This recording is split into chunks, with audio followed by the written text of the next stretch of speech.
Greetings, YouTube. Welcome back to the channel. Also, shout out to Peyton Little, one of my technically right now former students, so he's probably going to have me one more time for capstone, who is avoiding media law by watching this broadcast, even though I don't think he's ever played this game. Other than me naming his name, it's probably about where it stops to sound like I'm speaking English. Shout out to all my current and former students that want to get out of studying by watching a professor's YouTube channel. Really solid strategy. Hopefully, it's a lot of big studying, Peyton, not little studying. All right, so we are in the process of discussing a champion that I was very skeptical of offensively and defensively with the buff. Because to me, if you're not going to buff Red Skull's animations, pretty easy to dex, but boy, did I highly underestimate how little damage you would do, especially when he's a super steroided up noted defender in Battlegrounds.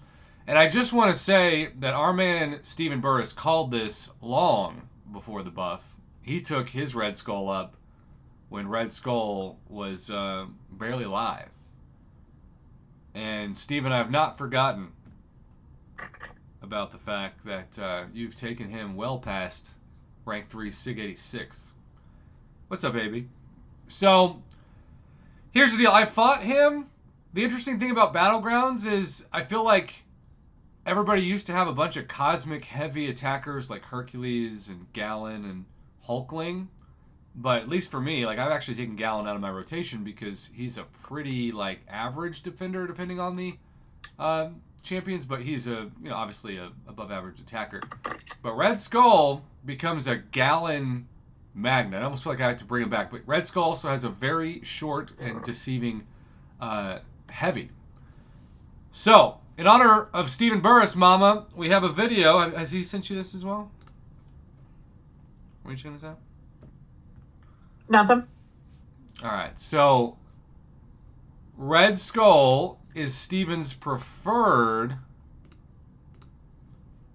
use against Absorbing Man. What?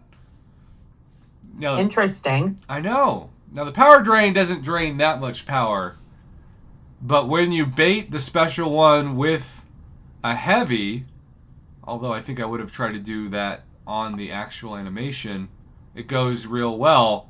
I would not have thought about this as a counter at all. Mom, would you have thought about even trying this? No. I would not have either, but that's why we're not Stephen Burst. So again, you bait the heavy, bait the special one with the heavy on the release. But here's the special 3. So he hasn't even really dropped his special, what do you want to call this, coating? This Colossus-like coating, and yet he's still doing impressive damage. Now again, hit the heavy right there, Steven, and you'll drop it and make it even easier. See, you're making this fight work, but he would have already been done if you had dropped his coating, and yet still I'm coming around to Red Skull. I'm coming around to the Red Skull buff. Mainly for defense, but if you're like Stephen Burris and you love using him, who am I to say otherwise? That's right. And Harvey says he drains just enough power off of Absorbing Man, and that's really what this gameplay showcased. It's a drop of power and an increase in odds to win. But of course, when you're fighting him in Battlegrounds, he's about double the rating and double everything else. But we're going to say good job, Steven, on this channel. Nicely done. And if... Also, Tycho Brody, our man who loves to comment very smart things that make me learn more from him than he does from me, says Red Skull is also a bullseye counter, and that is great information because bullseye gets a ban for me basically every time out of necessity. All right, if you're watching live, stay tuned. If not, thanks for watching. Good night.